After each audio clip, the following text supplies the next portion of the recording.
말씀은 창세기 18장 1절 말씀부터 15절의 말씀까지입니다.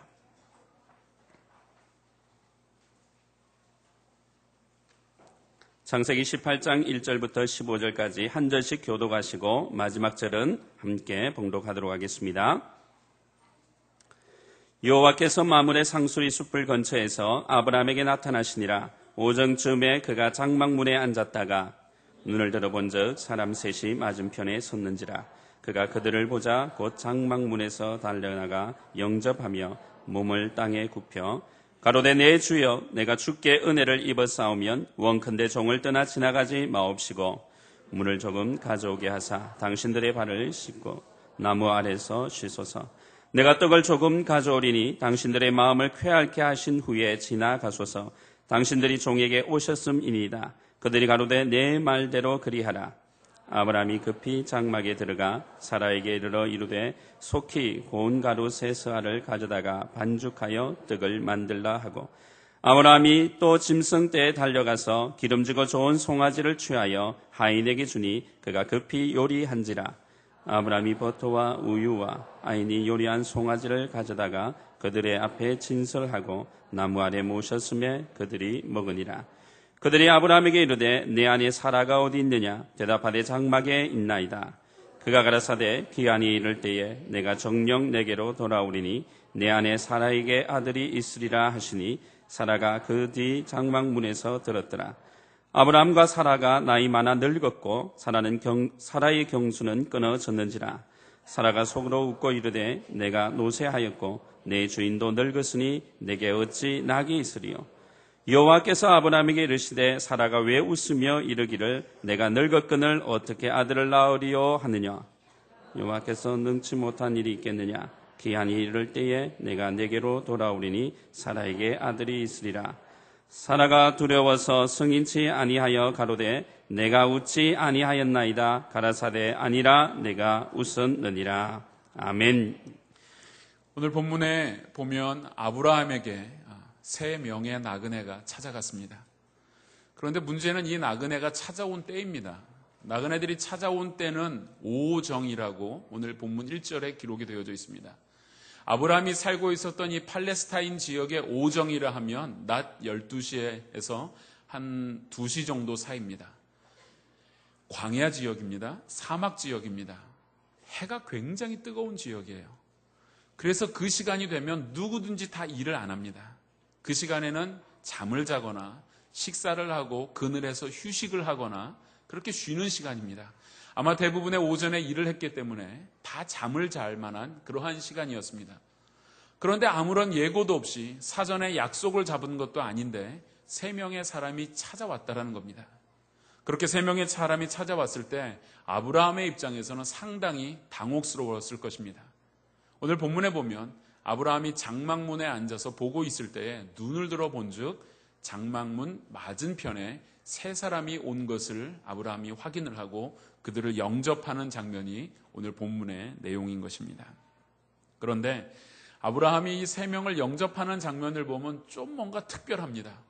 그냥 나그네 정도가 지나가다가 왔으니까 좀 쉬었다 가십시오 하고 음식을 조금 대접하고 이러면 되는데 오늘 본문에 보면요, 아브라함이 급히 달려가서 그들에게 몸을 굽혀 엎드리어서 말하고 있습니다. 그들 앞에 엎드리는 것은 종이 주인에게 엎드리는 태도입니다. 마치 그처럼 아브라함이 그 나그네들을 이미 알고 있었던 예전에 모셨던 주인인 것처럼 그렇게 엎드려서 그들에게 말을 합니다. 그러면서 이렇게 말을 해요. 내가 주께 은혜를 입었사오니, 이 이야기는 뭐냐 하면 부탁하건대 내가 당신들을 대접하고자 하는데 꼭 우리 집에 머물러 주십시오. 가지 말고 꼭 우리 집에서 쉬십시오 하고선 발 씻을 물도 갖다 줘요. 이 지역은 광야 지역이고 또한 샌들 같은 거를 신고 다녔기 때문에 늘 집에 오면 발부터 씻는 게 항상 이 사람들이 하는 일이었습니다. 지금 그렇게 하고 있는 거예요. 발을 아브라함이 씻겨줬는지 물만 갖다 줬는지는 모르겠지만 전후 내용을 볼 때 아브라함이 충분히 그 발을 씻겨줄 만큼의 정성을 보이고 있었다라는 것입니다. 그런데 중요한 것은요, 이들을 대접한 아브라함이 왜 이렇게 대접을 했나 생각을 해봅니다. 우리들은 미리 짐작하죠. 아하, 오늘 본문에 보니까 하나님의 사자 혹은 하나님이라고 생각하고 대접을 했나 보다. 그런데 성경에 보면 그렇지 않습니다. 히브리서 13장 2절 이 본문 말씀을 증거해주고 있는 그 본문을 보면 이렇게 기록이 되어져 있습니다. 손님 대접하기를 잊지 말라. 이로써 부지 중에 천사들을 대접한 이들이 있었느니라. 여기서 천사를 대접한 이들이라는 것은 이 아브라함을 말합니다. 복수로 사용된 것은 아브라함과 사라가 함께 대접을 했기 때문에 그들을 지칭해서 하는 말인데, 이 천사들을 알고 대접했다고요? 아니면 부지 중에 대접했다고요? 모르고 했다라는 뜻 아닙니까? 천사인 줄 모르고 그냥 지나가는 나그네라고 생각하고 아브라함과 사라가 이들을 대접했다라는 것입니다. 더더군다나 아브라함의 나이는 99세입니다. 이제 곧 100세예요. 그런데 나그네들은 아마 우리 생각에는 이렇게 100세가 된 사람이 지나가진 않았을 것입니다. 젊은 사람들이었을 텐데, 이 젊은 사람들이 지나가고 있는데 나이 많은 사람이 와서 경배하듯이 그들을 대접하고 있다는 겁니다. 아브라함은 그 땅의 영주입니다. 이 길을 지나가는 사람들이 오히려 아브라함에게 와서 좀 지나가도 되겠습니까? 우리에게 좀 필요한 것을 주십시오. 이렇게 해야 될 판에 아브라함이 오히려 그들을 아주 극진히 대접하고 있는 모습을 볼 수가 있는 것입니다. 아브라함이 왜 그랬을까요? 아브라함이 원래 어떤 사람입니까? 여러분, 우리가 아브라함 잘 알지 않습니까? 애굽이라는 땅에 갔을 때는 자기 아내가 너무 예뻐서 자기가 큰 위험을 당할까 봐 바로왕한테 자기 아내를 누이라고까지 속인 사람이에요. 때로는요, 하나님의 방식을 쫓아가지 아니하고 육신의 정욕을 따라서 그냥 결정해버리는 그런 사람이었습니다. 그런데 아브라함이 이렇게 변화된 데에는 상당한 삶의 변화가 지금 나타나고 있다는 겁니다. 도대체 무슨 일이 아브라함에게 있었습니까? 전후 문맥을 보면 우리가 알 수 있지 않습니까? 그 전의 사건이 무엇입니까? 우리 지난주 살펴보았던 아브라함에 대한 기사가 무엇이었죠? 아브라함이 무엇을 받았습니까? 할례를 받았잖아요. 할례는 하나님의 언약의 표시였습니다. 너는 이제 나의 인침을 받은 백성이다. 너는 나의 뜻 가운데 살아야 한다라는 하나님의 편에서의 약속을 아브라함이 분명히 받았습니다. 다시 말해서 성령으로 마음에 그리고 그 삶의 할례를 받은 사람은 이제 자기 안에 머물고 있는 자기 중심적인 삶이 아니라 다른 사람들을 돌아볼 줄 아는 삶으로 아브라함이 변화되었다는 것입니다.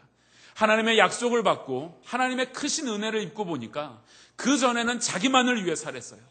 내가 제일 중요했습니다. 내가 희생이 있는 것 도저히 감당할 수 없었어요.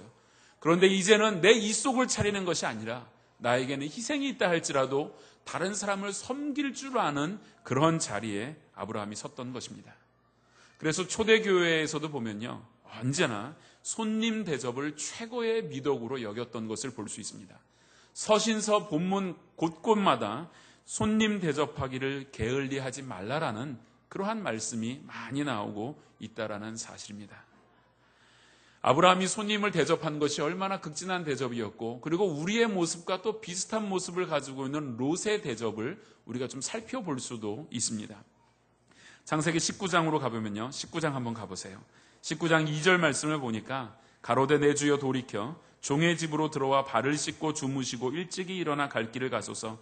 그들이 가로되 아니라 우리가 거리에서 경외하리라. 무슨 내용이냐 하면 아브라함에게 찾아갔던 천사 중에 한 분은 이제 하나님이셨기 때문에 그분은 올라가셨고, 두 천사가 하나님의 사자가 롯에게도 갔습니다. 1절에 보면 날이 저물매 그 두 천사가, 아까 나왔던 그 천사란 얘기죠. 두 천사가 롯에게도 갔는데 롯도 역시 말합니다. 아유, 날이 저물었으니까 우리 집에서 머물고 가십시오. 아마 그때에는 이렇게 손님 대접하는 것이 굉장한 미덕으로 여겨졌고 누구나가 다 하는 일이었던 것으로 보여지기는 합니다. 왜 예전에 우리 가정들에 보면 옛날 집들 보면 사랑방이라는 것이 있지 않습니까? 그래서 지나가는 나그네들이나 손님들을 대접하는 방이 있는 것처럼 이 고대 사회에서도 지나가는 나그네를 대접하는 것을 아주 기본적인 예의로 생각을 했던 것 같습니다. 롯도 그렇게 대접을 하고자 했습니다. 그랬더니 그 두 천사가 아니다. 우리는 길에서 경외하겠다. 그러니까 아닙니다. 꼭 집에 와서 쉬다가 내일 아침에 해가 뜨거든 그때 가십시오. 그래서 그 두 천사가 승낙을 하고 그 집에 들어갑니다. 승낙을 하고 집에 들어간 다음에 롯도 역시 대접을 해요. 그런데 뭘 대접했는지 아세요? 3절 말씀 한번 보십시다. 롯이 간청함에 그제야 돌이켜서 그 집으로 들어오는지라 롯이 그들을 위하여 식탁을 베풀고 무엇을 구웠습니까? 무교병을 구웠어요. 여러분, 무교병이 무엇입니까? 이스트 넣지 않은 떡이에요. 빵이에요. 딱딱한 떡입니다. 뭐라고 표현을 해야 되나요? 참 징그럽게 맛없는 그런 거예요. 아무 맛도 없어요. 그냥 딱딱한 그런 빵입니다. 그런데 이스라엘 백성들은 무교병을 언제 먹었나요? 6월절에 먹잖아요. 그럼 지금이 6월절입니까? 아니에요. 우리가 짐작해 볼 수 있어요. 롯은요, 우리 집에 와서 쉬십시오. 대접을 할 것처럼 이렇게 불러왔어요. 그리고서는 대접을 하려고 딱 보니까, 그렇게까지 내가 할 것 있나? 그냥 하룻밤 머물고 갈 사람인데, 아마도 6월절을 그 전에 지냈을지 모르겠습니다. 그래서 진한 무교병이었던 것 같아요. 우리말로 표현하면 옛날 음식 빼서 전자레인지에 데펴가지고 막 적당히 이렇게 거칠애로 대접을 하고 말았어요. 근데 아브라함은 어떻습니까? 오늘 18장 6절 이상 이후에 보면 고운 가루 빻은 것을요, 3명이니까 세스알을 탁 만들어가지고 3명에게 맞게 아주 따뜻한 그런 떡을 구웠습니다. 그뿐 아니고요, 자기의 목축지로 가가지고 기름진 송아지 한 마리를 잡았어요. 아니, 있잖아요. 3명 대접하는데 송아지까지 잡을 필요 있나요? 뒷다리 하나면 되잖아요. 그런데 송아지까지 잡았어요. 그뿐이 아니에요. 우유와 버터를 또 준비해 가서요, 극진하게 대접을 합니다. 자기 아내에게는 떡을 만들라 하고요, 하인들을 불러가지고 하인들에게는 송아지를 요리하라 하고요, 자기는 우유와 버터를 가지고 또 준비하고 있습니다. 온 가족들이 힘을 합쳐서 이 3명의 나그네를 대접하고 있는 모습을 볼 수 있다는 것입니다. 여러분, 그런데 이 사건은 우리에게 참 중요한 의미를 한 가지 주는 것 같아요. 아브라함에게 찾아간 그 3명은 우리가 나중에 살펴보겠지만 하나님의 사자들이었고 곧 하나님이었습니다. 그들이 와서 아브라함에게 무슨 말씀을 해주셨냐 하면, 너희들이 내년 기한이 이를 이때에 아들을 낳을 것이다 라는 약속의 확신을, 최종적인 약속을 다시 한번 전해줍니다. 그리고 롯에게 두고요, 이 찾아간 두 천사가 그들에게도 아주 중요한 이야기를 남겼습니다. 무엇입니까? 소돔성은 곧 멸망당한다. 너희들은 속히 이 성을 빠져나가야 된다. 최종적인 경고의 메시지, 최종적인 구원의 기회를 그 두 천사가 전해줬습니다. 그런데 이 두 사람의 태도는 완전히 달랐죠. 아브라함은 그 천사가 주었던 약속을 붙들고 이삭이라는 열매를 보게 되었지만, 이 롯은요, 천사들을 그렇게 대접한 그의 태도는 이 천사들의 말 역시도 우습게 생각을 하고 성경에 보면 농담으로 여기고 소돔성 안에 그대로 머물러 있었습니다. 그래서 결국 불과 유황불로 멸망케 될 그 소돔성에서 뒤도 돌아보지 못한 채 도망 나올 수밖에 없었습니다. 기왕에 다 버릴 재물이라면, 하나도 못 가지고 나올 재물이라면 손 대접하는데 조금 더 애를 썼으면 얼마나 좋았을까요? 이 두 사람의 태도를 볼 때 복받을 사람과 복받지 못할 사람의 일상적인 삶의 태도가 분명히 다르다는 것을 우리가 알 수가 있습니다. 하나님을 같이 믿기는 하지만 하나님을 진심으로 섬기는 사람과 그렇지 않은 사람의 차이를 우리가 분명히 볼 수 있다는 것입니다. 사실 2명의 천사는요, 무교병 안 먹어도 배 안 고파요. 안 그래요? 이미 아브라함 집에서 송아지 한 마리 다 먹고 왔을 거 아니에요. 실컷 먹고 왔는데 무교병이 중요한 게 아니었어요. 롯의 그 마음이 중요했다는 것입니다. 여러분, 그런데 이렇게 대접하고 있다가 아브라함이 놀라운 사실을 발견을 했어요. 나그네인 줄 알고 그렇게 대접을 했는데 오늘 1절에서 9절까지는 그래서 그 3명의 천사를 표현할 때 늘 그들이 이렇게 복수로 말했습니다. 그런데 10절을 보세요. 10절을 시작하는데 어떻게 시작을 하냐면, 그가 가라사대. 갑자기 한 명 단수를 말합니다. 아마도 그 3명의 천사 중에 이제 한 분 하나님이 그 안에 육신을 입고 오셔서 말씀해 주시기를, 기한이 이를 때에 너에게 아들이 생길 것이다. 내가 정녕 너에게로 다시 돌아오는 그때에 너는 아들을 낳을 것이고 그 아들이 곧 이삭이다. 이런 이야기를 해주셨습니다. 아브라함이 그때 그렇구나 깨달음이 왔어요. 뭐냐 하면 자기가 대접한 그 사람들이 사람이 아니라는 것을 알았어요. 어떻게 알았냐 하면 아들 이삭을 내년 이맘때쯤 낳게 된다는 것은 아브라함 자기만 아는 사실이잖아요. 하나님하고 자기하고 약속이에요. 알려줬어 봐야 사라에게 정도 알려줬을 것입니다. 하나님이 은밀하게 찾아오셔서 얼마 전에 아브라함에게 너가 이삭을 내년 이맘때쯤에 분명히 낳게 될 것이다라고 말씀해 주셨는데 이것은 비밀이에요. 아무도 모르는 하나님과만의 약속이었습니다. 그런데 그 이야기를 다시 한번 오셔서 확인해 주시고 있을 때에 아브라함이 그것을 보고 이 사람들은 사람이 아니고 나그네가 아니고 곧 하나님이구나, 이런 것을 깨닫게 되었습니다. 그런데 오늘 하나님께서 아브라함을 찾아오신 방식이 조금 특별했어요. 하나님이 음식을 먹을 필요가 있습니까? 없잖아요. 하나님이 발을 씻어야 될 필요가 있습니까? 없어요. 그분은 거룩하신 분입니다. 그분은 순결하신 분이에요. 그분은 우리처럼 육체의 필요에 따라서 무엇을 먹어야 되는 분이 아닙니다. 우리가 보면은요, 성경에 나오는 사건들마다 하나님의 사자가 등장할 때 한 번도 음식을 먹었다는 얘기가 없어요. 기드온의 사건을 보십시오. 예물을 갖다가 바쳤지만 하나님이 불살라 버렸습니다. 반석에서 불이 나와 그 제물을 싹 태웠어요. 삼손의 아버지였던 마노아에게도 하나님의 사자가 방문했고 그들을 음식을 대접하려고 했습니다. 마노아는. 그런데 하나님이 음식을 먹지 아니하시고 지팡이 끝으로 하나님의 사자가 오히려 그 음식을 불태웠던 것을 봅니다. 이를 볼 때 하나님의 사자가 음식을 먹어야 될 필요가 없었습니다. 그런데 오늘 아브라함에게는 조금 특별한 모습으로 오신 거예요. 육신의 필요를 그대로 가지고 있는 마치 성육신하신 모습으로 하나님이 찾아오셨다라는 것입니다. 왜 그러셨을까요? 하나님이 왜 음식을 먹어야 할 필요를 가지고 오셨고 하나님께서 왜 발을 씻어야 하는 그러한 모습으로 아브라함에게 오늘 다가오셨습니까? 여러분, 이제 이 아브라함과 사라가 낳을 아들이 누굽니까? 이삭입니다. 이삭은 신약의 누구를 예표합니까? 예수님을 예표해요. 한 가지 사건만 봐도 그렇잖아요. 아이를 낳을 수 없는 경수가 이미 끊어진 여인에게서 이삭을 낳은 사라나 아무런 결혼도 하지 않은 동정녀 마리아에게서 나온 예수님이나 동일한 사건입니다.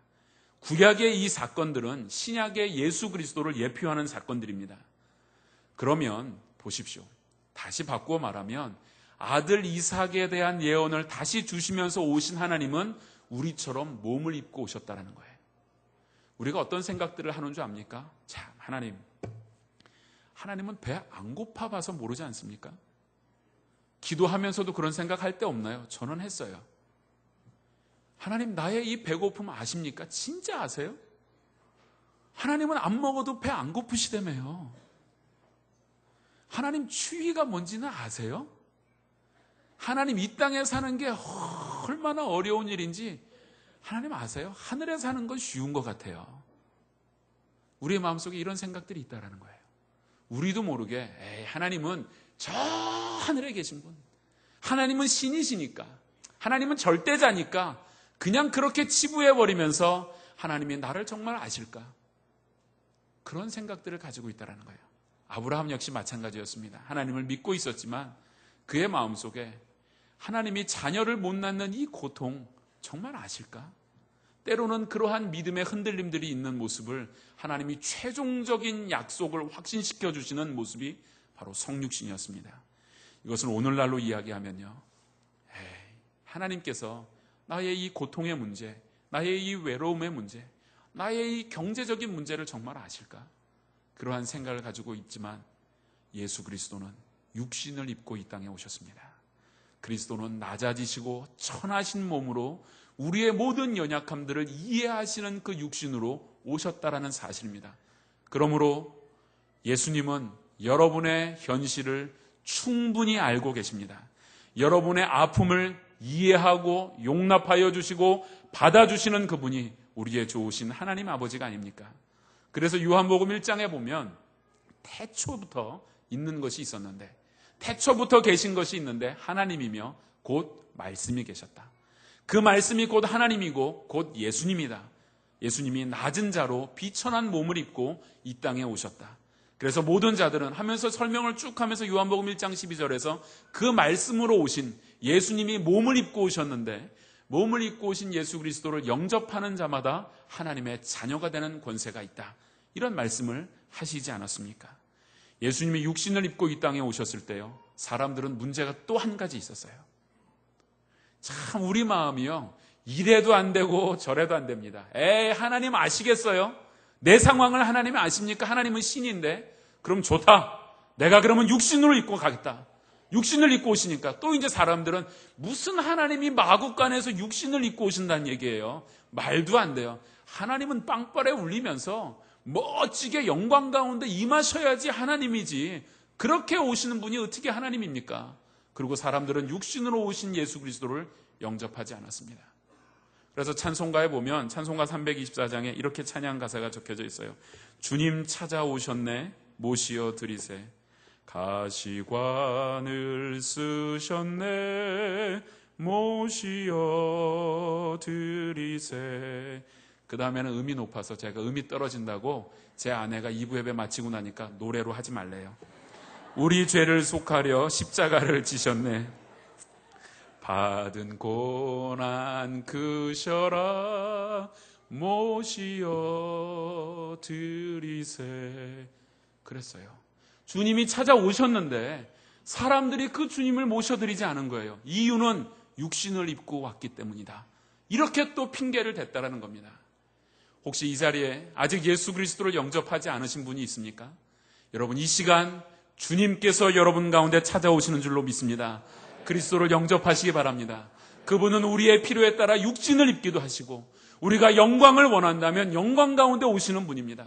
하나님은 우리의 한계 안에서 오시는 분이 아니라 하나님은 나그네로도 찾아오시고, 하나님은 사건 가운데도 오시고, 하나님은 우리의 대화 가운데도 오시고, 특별히 예배 시간은 반드시 하나님이 임재해 주시는 시간인 줄로 믿습니다. 그래서 졸면 안 돼요. 절대 졸면 안 돼요. 하나님이 오시는데 졸다니요. 정신 바짝 차리고 주님께 집중해야 합니다. 여러분, 하나님은요, 우리가 생각하는 것처럼 하나님은 반드시 이런 모습으로만 오실 거야. 천만에요. 아브라함을 찾아가신 하나님을 보십시오. 나그네처럼 오셨어요. 육신을 입고 오셨어요. 오늘 하나님께서는 여러분 가운데 어떻게 찾아가십니까? 하나님께서는 여러분에게 찾아오실 때에 여러분의 일하는 그 일의 현장 가운데서 찾아오시기도 합니다. 여러분이 누군가를 만나서 대화하는 가운데서도 우리는 하나님의 음성을 들을 수가 있습니다. 기독교는요, 신비한 종교이기는 하지만 그렇다고 늘 신비 속에 빠져있는 종교가 아닙니다. 우리의 그냥 그 일상적인 삶 속에서 하나님은 늘 찾아와 주십니다. 뜻하지 않은 곳에서도 하나님을 만날 수 있고요, 어떤 한 사람을 통해서 그 하나님의 모습을 내가 발견할 수도 있고요, 내가 나그네를 융숭이 대접하는 그 최선을 다하는 삶 속에서도 하나님은 찾아오신다는 것입니다. 그러므로 오늘을 살아가는 우리의 삶의 태도에서 가장 중요한 것이 무엇입니까? 그저 그 하나님의 방문을 기다리기 위하여, 하나님을 만나기 위하여 날마다 교회에 와서 기도하고 그냥 그렇게 살아가는 것보다 우리에게 정말 중요한 이 기독교의 진리 하나는 여러분에게 주어진 그 삶의 현장 가운데 하나님은 언제나 찾아가 주신다는 것입니다. 할렐루야. 여러분, 그래서 그 하나님을 믿으셔야 합니다. 하나님의 방문에 대한 기대를 날마다 하십시오. 주일만 하나님이 오시는 것 아닙니다. 월요일도 찾아오시고 화요일도 오시고요, 아침에도 오신 주님은 저녁에도 오십니다. 날마다 우리의 삶 속에서 찾아오시는 그런 분입니다. 그런데 우리가 생각해 보아야 할 것은 아브라함의 가정은 숙제를 가지고 있는 가정이었어요. 아브라함은 풀지 못한 숙제가 한 가지 여전히 있습니다. 그게 뭐예요? 아들 문제 아닙니까? 여러분, 표정이 마치 그 숙제를 내가 내준 것처럼 저를 쳐다보고 있는데 제가 준 건 아니에요. 25년 동안 도저히 그 문제를 풀지 못했어요. 이 숙제가 있는 아브라함의 입장을 우리가 계속 살펴봤잖아요. 얼마나 힘들고 어려웠겠습니까? 그런데 내가 지금 이렇게 힘들고 어려운데 하나님이 약속 주셔갖고 이제 그때가 언제인지 그것만 기다리고 있는데 주신다는 이삭은 안 주시고 누가 찾아왔어요? 나그네가 찾아왔어요. 그때 여러분 어떻게 대화하겠어요? 귀찮죠.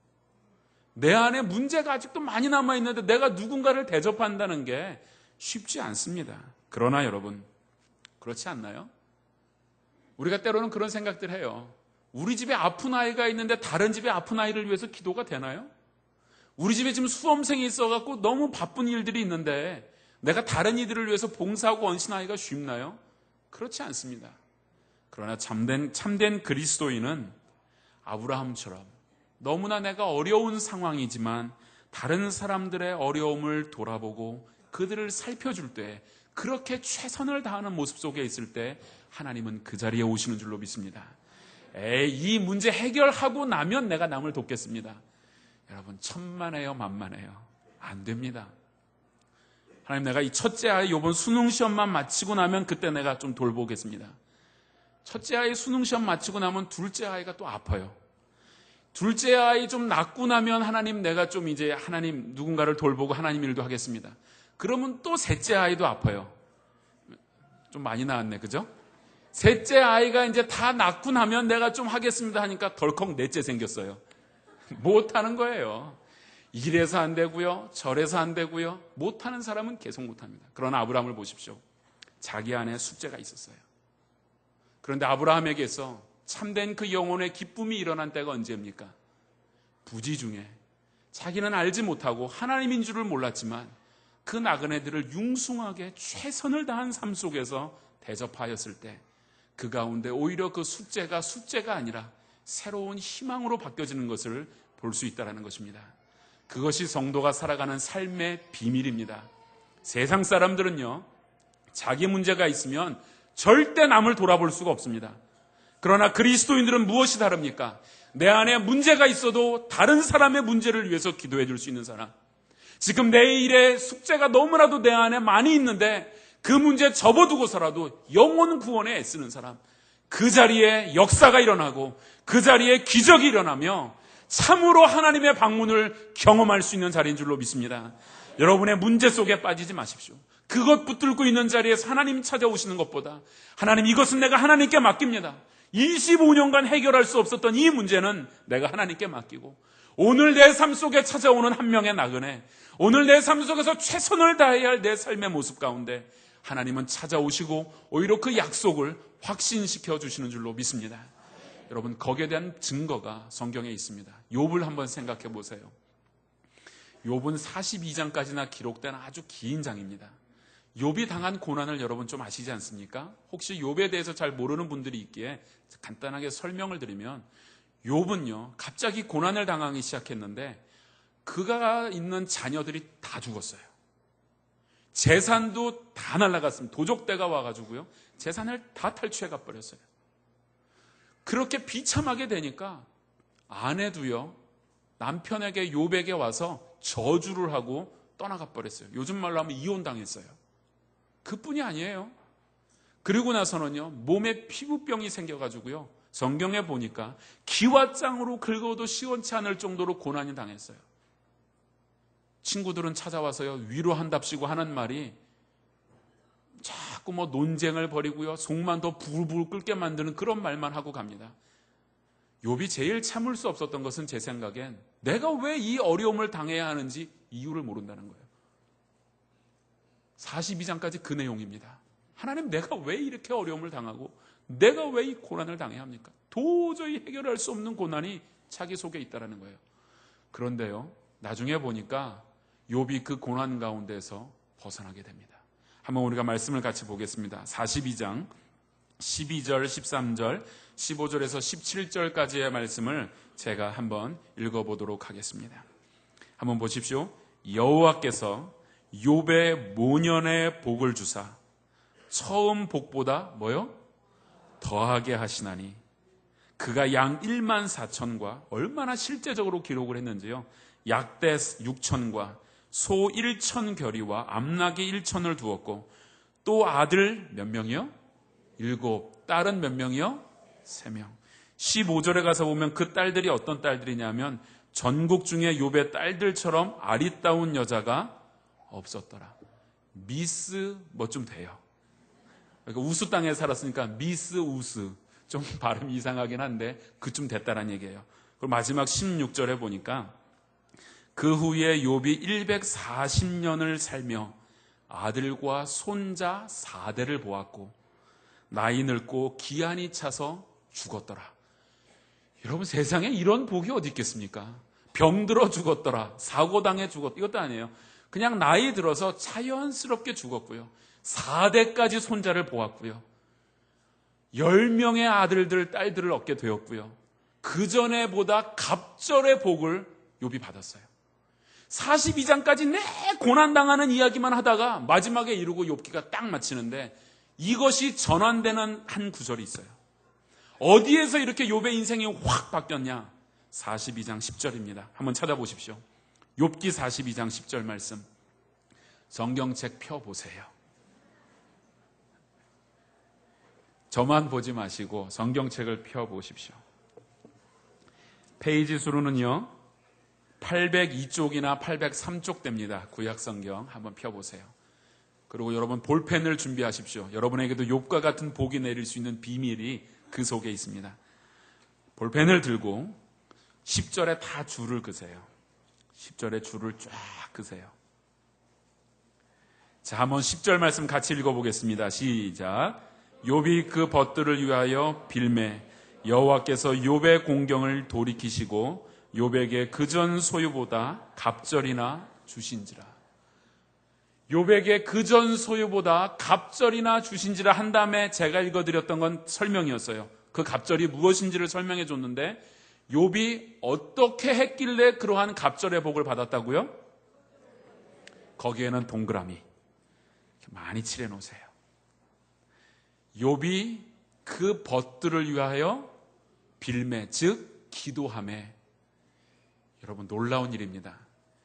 욥이 지금 남을 위해 기도할 형편입니까? 자기는 지금 죽음 직전에 와 있어요.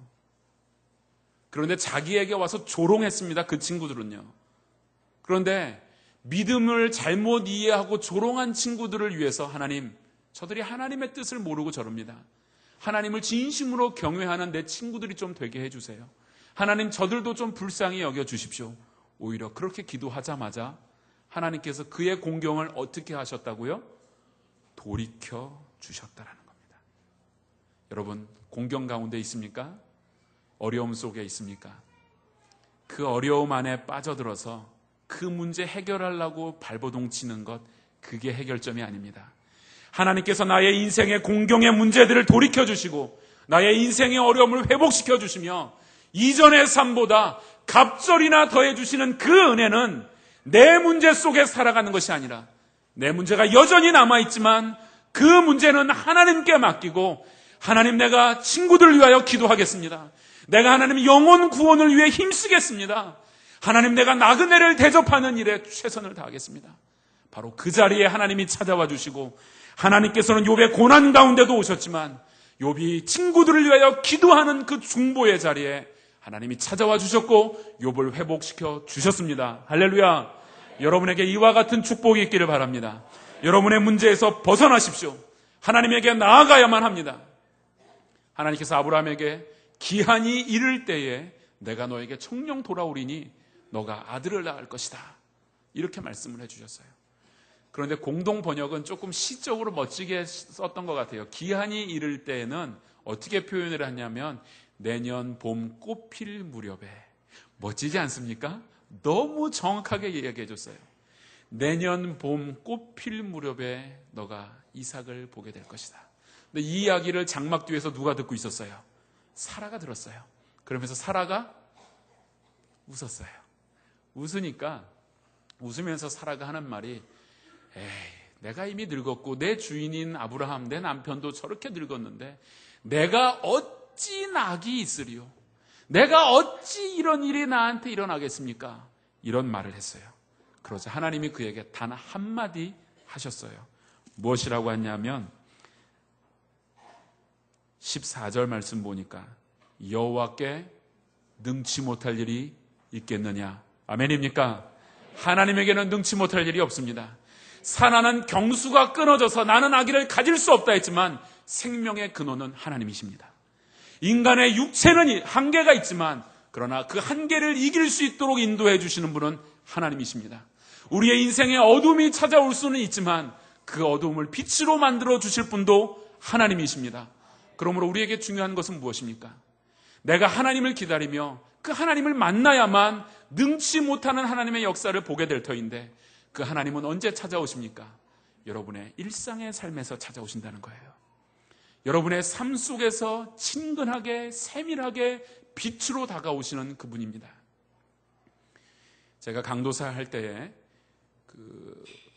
제가 오토바이를 좀 타고 다녔어요. 부산에서 오토바이를 한 2년 가까이 타고 다녔는데 겨울에도 이제 새벽 예배나 철야 예배를 다니면서 오토바이를 타고 좀 다니고 하다 보니까 피부에 이상한 병이 생겼어요. 따뜻한 데 있다가 추운 데 들어가면 이렇게 뻘겋게 막 퉁퉁 부어오르는 거예요. 안 그래도 얼굴이 큰데요. 퉁퉁 부니까 얼굴이 얼마나 커지는지 몰라요. 간지럽기도 하고요. 뻘겋게 이렇게 부으려면 예배 이제 드리려고 찬송 인도를 하고 해야 되는데 예배당에 들어오거나 이러면 따뜻하잖아요. 그럼 추운 데 있다가 따뜻한 데 들어오면 퉁퉁 붓는데 창피해가지고요. 사람들 앞에서 부담스러워서 도저히 사역을 할 수가 없는 거예요. 그래서 1년 넘게 이 문제를 놓고 기도를 했는데 낫질 않는 거예요. 겨울만 되면 너무 고생스럽고 환절기가 되면 계속 이렇게 붓는 거예요.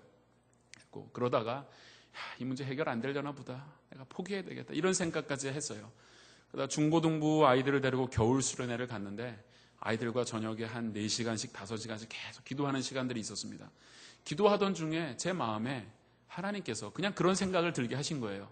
그게 하나님의 음성이었는지 아니었는지 전 잘 모르겠습니다. 그러나 분명한 건 왜 너의 그 문제를 놓고 나를 찾지 않느냐. 너가 정말 하나님의 영광을 위해서 사역하기를 원한다면 그 질병의 문제를 왜 나에게 구하지 않느냐. 이런 마음의 생각을 주시는 거예요. 그래서 그때 그랬구나. 내가 이 문제를 놓고 전심으로 기도하지 않았구나. 그런 생각이 들면서 간절하게 기도했습니다. 얼마나 간절히 기도했는지도 모르겠어요. 아이들 앉혀놓고 기도를 했는데 조금 이기적인 모습이었죠.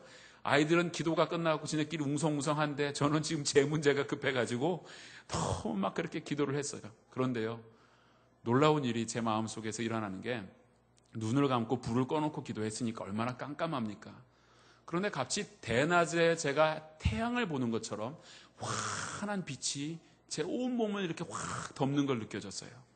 그런데 그것이 뭐 다른 특별한 것도 아니고 뭐 뜨겁다 이런 걸 느낀 것도 아니에요. 마음에 그저 하나님이 주시는 한없는 평안이 찾아오는 거예요. 마음에 안식이 있는 것처럼 아주 평안해졌습니다. 그리고 나서는 잊어버렸는데 그리고 나서 한 번도 제 얼굴이 퉁퉁 붓지 않았어요. 지금 보세요. 얼마나 작아요. 왜 웃으시죠? 아닌가요? 아니래도 저는 작다고 생각해요. 그렇습니다. 여러분, 우리의 영혼의 진정한 기쁨과 우리의 영혼의 봄날은 도대체 언제 옵니까? 하나님이 만나주시는 것은요, 아주 특별한 영광과 구름 중에 임하시는 그런 하나님만은 절대 아닙니다. 여러분이 누군가를 돕는 손길 가운데서도 찾아와 주시고요. 물론 저의 경험은 아주 작은 경험이었습니다. 저는 기도하는 가운데 하나님이 찾아와 주셔서 저에게 또 새로운 소망과 기쁨을 주셨어요. 그런데 오늘 아브라함을 통해서 우리가 살펴볼 수 있는 것은 진정으로 우리의 영혼의 봄날과 기쁨이 언제 오느냐. 하나님의 영광을 보아야만 되는데 그 하나님의 영광은요, 우리가 꼭 어떤 신비적인 일들을 할 때만 오는 것이 아닙니다. 누군가를 돕는 그 손길 가운데, 전도하는 그 현장 속에서, 때로는 여러분이 집안에서 최선을 다해서 설거지하는 동안에도, 여러분이 집안에서 그냥 청소기 돌리고 있는 그 시간에도 하나님은 찾아오실 수 있어요. 하나님은 얼마나 다양한 모습으로 찾아오시는지 모릅니다. 그러므로 여러분, 하나님의 이 작은 사인들을 여러분의 삶에서 느껴야 합니다. 나를 스쳐가는 그분의 손길이 있음을 여러분 분명히 인식해야 합니다. 하나님은 오늘도 여러분을 찾아가 주시기를 원하시고요. 하나님은 친히 말씀해 주시기를 원합니다. 그러므로 옆 사람과의 진솔한 한마디의 대화 속에서도 우리는 하나님의 음성을 들을 수 있고요. 불쌍한 사람을, 좀 가난한 사람을 도와주는 그 손길 가운데에서도 하나님은 찾아와 주시고요. 내 삶에서 최선을 다하고 한 사람 한 사람을 대하는 그러한 삶의 현장 가운데서도 하나님은 찾아와 주신다는 것입니다. 우리가 그 하나님을 만나는 은혜가 있어야 되지 않겠습니까? 여러분, 하나님은 여러분을 방문해 주시기를 원하십니다. 하나님을 만나십시오. 그리고 하나님을 진심으로 대접하고 하나님 앞에서 여러분의 삶 속에 최선을 다하게 될 때 하나님의 큰 은혜, 하나님의 영광, 하나님이 주시는 기쁨이 여러분 가운데 있기를 축원합니다.